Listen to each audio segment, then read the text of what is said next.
ಎಲ್ಲರಿಗೂ ನಮಸ್ಕಾರ. ರಾಜಾ ಕೂರ್ಗ್ ಚಾನಲಿಗೆ ಎಲ್ಲರಿಗೂ ಸ್ವಾಗತ.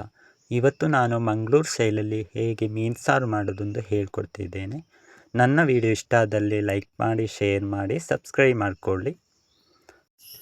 ಅದಕ್ಕಾಗಿ ನಾನಿಲ್ಲಿ 1 kg ಆಗುವಷ್ಟು ಐಲೆ ಮೀನು ಅಥವಾ ಬೂತಾಯಿ ಮೀನನ್ನು ಚೆನ್ನಾಗಿ ತೊಳೆದು ತಗೊಂಡಿದ್ದೇನೆ. ಮತ್ತು ಕಟ್ ಮಾಡಿದ 3 ಟೊಮೆಟೊ, ಕರಿಬೇವು, 3 ಈರುಳ್ಳಿ, 1 ಇಂಚಿನಷ್ಟು ಶುಂಠಿ, 1 ಗಡ್ಡೆ ದೊಡ್ಡ ಬೆಳ್ಳುಳ್ಳಿ, 5 ಹಸಿಮೆಣಸನ್ನು ಕೂಡ ತಗೊಂಡಿದ್ದೇನೆ. ಮತ್ತು ಅರ್ಧ ಭಾಗದಷ್ಟು ಕಾಯಿ ತುರಿಯನ್ನು ತಗೊಂಡಿದ್ದೇನೆ. 15 ಒಣಮೆಣಸು ತಗೊಂಡಿದ್ದೇನೆ. ಕೊತ್ತಂಬರಿ ಬೀಜ 2 ಟೇಬಲ್ ಸ್ಪೂನ್, ಓಂಕಾಳು 1/4 ಟೇಬಲ್ ಸ್ಪೂನ್, ಮೆಂತೆ 1/4 ಟೇಬಲ್ ಸ್ಪೂನ್, ಮತ್ತು ಹುಣಸೆ ಹುಳಿ 1 ನಿಂಬೆ ಗಾತ್ರದಷ್ಟು. ಮೊದಲಿಗೆ ನಾವೊಂದು ಪ್ಯಾನನ್ನು ಸ್ಟವ್ ಮೇಲೆ ಇಟ್ಕೊಳ್ಳೋಣ. ಅದಕ್ಕೆ ಎಣ್ಣೆ ಹಾಕ್ಕೊಳ್ಳೋಣ. ಓಂಕಾಳನ್ನು ಅದ್ರ ಜೊತೆ ಹಾಕೋಣ ಮತ್ತು ಧನಿಯಾ ಬೀಜವನ್ನು ಕೂಡ ಅದಕ್ಕೆ ಹಾಕೋಣ ಮತ್ತು ಒಣಮೆಣಸನ್ನು ಕೂಡ ಅದಕ್ಕೆ ಹಾಕ್ಕೊಂಡು ಒಂದು 3 to 4 ಮಿನಿಟ್ಸ್ ಚೆನ್ನಾಗಿ ಹುರ್ಕೋಬೇಕು. ಜಾಸ್ತಿ ಹುರ್ಕೋ ಹಾಗೆ ಇಲ್ಲ, ಸ್ವಲ್ಪ ಹುರಿದ್ರೆ ಸಾಕಾಗುತ್ತೆ. ನೋಡಿ, ಇಷ್ಟು ಹುರ್ಕೊಂಡ್ರೆ ಸಾಕು. ಅದನ್ನು ತಗೊಂಡು ಒಂದು ಮಿಕ್ಸಿ ಜಾರಿಗೆ ತಣ್ಣಗಾದಮೇಲೆ ನಂತರ ಹಾಕ್ಕೊಳ್ಳೋಣ. ಅದನ್ನು ಎಲ್ಲವನ್ನು ಹಾಕೋಣ. ಮತ್ತು ನೋಡಿ, ಮತ್ತೆ ಅದೇ ಜಾರಿಗೆ ಹುಣಸೆಹಣ್ಣನ್ನು ಮಿಕ್ಸ್ ಮಾಡ್ಕೊಳ್ಳೋಣ.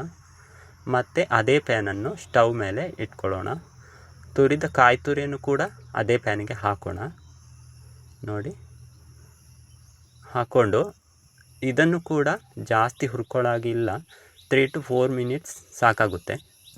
ನೋಡಿ, ಈ ರೀತಿ ಹುರ್ಕೊಂಡು ಅದ್ರ ಜೊತೆ ಸ್ವಲ್ಪ ಈರುಳ್ಳಿ, ಬೆಳ್ಳುಳ್ಳಿ ಹಾಕ್ಕೊಂಡು, ಬೆಳ್ಳುಳ್ಳಿ ಎಲ್ಲವನ್ನು ಹಾಕಿ ಈರುಳ್ಳಿ ಸ್ವಲ್ಪ ಹಾಕ್ಕೊಂಡು ಹುರ್ಕೋಬೇಕಾಗುತ್ತೆ. ಇದು ಕೂಡ 3 to 4 ಮಿನಿಟ್ಸ್ ಸಾಕಾಗುತ್ತೆ. ನೋಡಿ, ಈ ರೀತಿ ಹುರ್ಕೊಳ್ಳಿ. ಕಲರ್ ಏನು ಚೇಂಜ್ ಆಗೋದು ಬೇಡ, ಈ ರೀತಿ ಸಾಕು. ಇಷ್ಟು ಬಂದರೆ ಸಾಕಾಗುತ್ತೆ. ನೆಕ್ಸ್ಟ್ ಈಗ ನಾವು ಅದೇ ಮಿಕ್ಸಿ ಜಾರಿಗೆ ಇದನ್ನು ಕೂಡ ಮಿಕ್ಸ್ ಮಾಡ್ಕೊಳ್ಳೋಣ. ಕೊತ್ತಂಬರಿ, ಒಣಮೆಣಸು ಅದ್ರ ಜೊತೆ ಮಿಕ್ಸ್ ಮಾಡ್ಕೊಳ್ಳೋಣ. ಅದಕ್ಕೆ ಅರ್ಧ ಟೇಬಲ್ ಸ್ಪೂನ್ ಆಗೋಷ್ಟು ಜೀರಿಗೆ ಕೂಡ ಮಿಕ್ಸ್ ಮಾಡ್ಕೊಳ್ತಿದ್ದೇನೆ. ನಿಮಗೆ ರುಬ್ಬೋಕ್ಕೆ ಬೇಕಾದ ನೀರನ್ನು ಕೂಡ ಹಾಕ್ಕೊಳ್ಳಿ ಮತ್ತು ಗ್ರೈಂಡ್ ಮಾಡ್ಕೊಳ್ಳೋಣ. ನೋಡಿ, ಈ ರೀತಿ ನೈಸಾಗಿ ಗ್ರೈಂಡ್ ಮಾಡ್ಕೊಳ್ಬೇಕು. ಇಷ್ಟು ಬಂದರೆ ಸಾಕಾಗುತ್ತೆ. ತರಿ ಇದ್ದರೆ ಅದು ಸಾರಷ್ಟು ಟೇಸ್ಟ್ ಕೊಡೋಲ್ಲ. ಮತ್ತು ಒಂದು ಪ್ಯಾನು ಸ್ಟವ್ ಮೇಲೆ ಇಟ್ಕೊಳ್ಳಿ. ಹಸಿಮೆಣಸನ್ನು ಹಾಕ್ಕೊಳ್ತಿದ್ದೇನೆ. ಶುಂಠಿಯನ್ನು ಕೂಡ ಹಾಕ್ಕೊಳ್ತಿದ್ದೇನೆ. ಈರುಳ್ಳಿ, ಎಲ್ಲ ಈರುಳ್ಳಿಯನ್ನು ಇದಕ್ಕೆ ಹಾಕ್ಕೊಳ್ತಿದ್ದೇನೆ. ಮತ್ತು ಹಚ್ಚಿದ 3 ಟೊಮೆಟೊವನ್ನು ಕೂಡ ಇದಕ್ಕೆ ಮಿಕ್ಸ್ ಮಾಡ್ಕೊಳ್ತಿದ್ದೇನೆ. ನೋಡಿ, ಇದಕ್ಕೆ ಒಂದು 3ರಿಂದ 4 ಗ್ಲಾಸ್ ನೀರನ್ನು ಕೂಡ ಹಾಕ್ಕೊಳ್ತಿದ್ದೀನಿ ನಾನಿಲ್ಲಿ. ಉಪ್ಪು, ರುಚಿಗೆ ಬೇಕಾದಷ್ಟು ಉಪ್ಪನ್ನು ಇವಾಗಲೇ ಹಾಕ್ಕೊಳ್ಳಿ.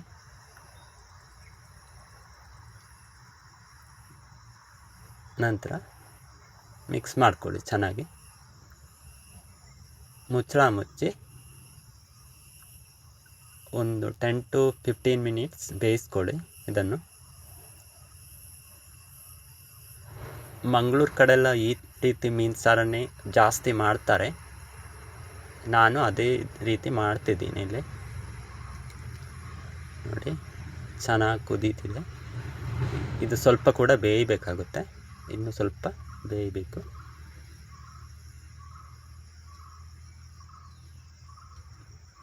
ನೋಡಿ, ಇಲ್ಲಿ ಬೆಂದಿದೆ ಇವಾಗ ಚೆನ್ನಾಗಿ.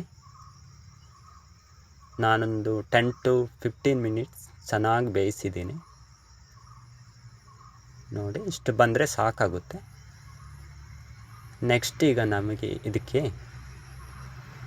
ಏನು ಮಾಡೋಣ ಅಂದರೆ ರುಬ್ಬಿದ ಮಸಾಲೆಯನ್ನು ಇದ್ರ ಜೊತೆ ಮಿಕ್ಸ್ ಮಾಡ್ಕೊಳ್ಳೋಣ.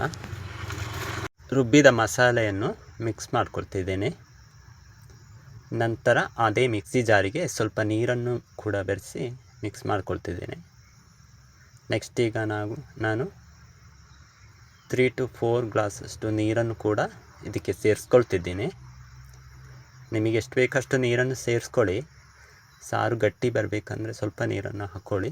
ನಾನಲ್ಲಿ ಸ್ವಲ್ಪ ಮೀನು ಜಾಸ್ತಿ ಇರೋದ್ರಿಂದ ಸ್ವಲ್ಪ ಜಾಸ್ತಿ ನೀರನ್ನೇ ಹಾಕ್ಕೊಂಡಿದ್ದೀನಿ. ನೆಕ್ಸ್ಟ್ ಈಗ ನಾವು ಮೀನನ್ನು ಮಿಕ್ಸ್ ಮಾಡ್ಕೊಳ್ಳೋಣ. ಸಾರೊಂದು 5 ಮಿನಿಟ್ಸ್ ಕುದೀತು ನಂತರ ನಾನು ಮೀನನ್ನು ಹಾಕ್ಕೊಳ್ತಿದ್ದೇನೆ.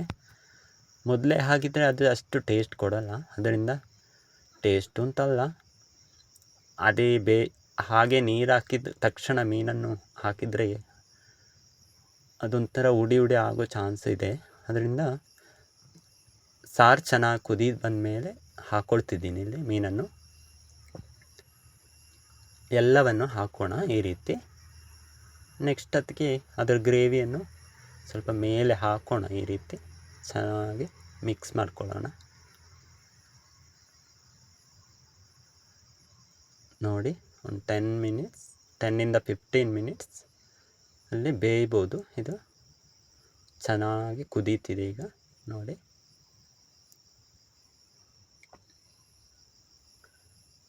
ಯಾವುದೇ ಕಾರಣಕ್ಕಿದು ಸ್ಪೂನಲ್ಲಿ ಮಾತ್ರ ಇದು ಮಾಡಬಾರ್ದು. ಈ ರೀತಿ ನಿಮ್ಮ ಪ್ಯಾನನ್ನು ಅಲುಗಾಡಿಸಿ ಇದನ್ನು ಮಿಕ್ಸ್ ಮಾಡ್ಕೊಳ್ಬೇಕು. ಸ್ಪೂನನ್ನು ಹಾಕಿದರೆ ಅದು ಎಲ್ಲ ಉಡಿ ಆಗ್ಬೋದು. ಅದರಿಂದ ಹಸಿ ಕರಿಬೇವನ್ನು ಕೂಡ ನಾನು ಇಲ್ಲಿ ಹಾಕ್ತಿದ್ದೀನಿ ಮೇಲ್ಗಡೆ ಎಲ್ಲ ಆದಮೇಲೆ. ಮತ್ತು ಕೋಕೋನಟ್ ಆಯಿಲನ್ನು ಕೂಡ ಒಂದು 2 ಟೇಬಲ್ ಸ್ಪೂನಷ್ಟು ಮಿಕ್ಸ್ ಮಾಡ್ತಿದ್ದೀನಿ ಇಲ್ಲಿ. ಯಾಕಂದರೆ ಕೊನೆಗೆ ಹಾಕೋದ್ರಿಂದ ತುಂಬ ಟೇಸ್ಟ್ ಕೊಡುತ್ತೆ ಅದು ಸಾರು. ನೋಡಿ, ಮೀನು ಸಾರು ರೆಡಿಯಾಗಿದೆ. ಇಲ್ಲಿ ರೈಸ್ ಜೊತೆ, ದೋಸೆ ಜೊತೆ ಎಲ್ಲ ತುಂಬ ಟೇಸ್ಟ್ ಇರುತ್ತೆ ಈ ಸಾರು. ನೋಡಿ, ಇವಾಗ ರೆಡಿಯಾಗಿದೆ ಸಾರು. ಈ ರೀತಿ ಬಂದಿದೆ ನೋಡಿ.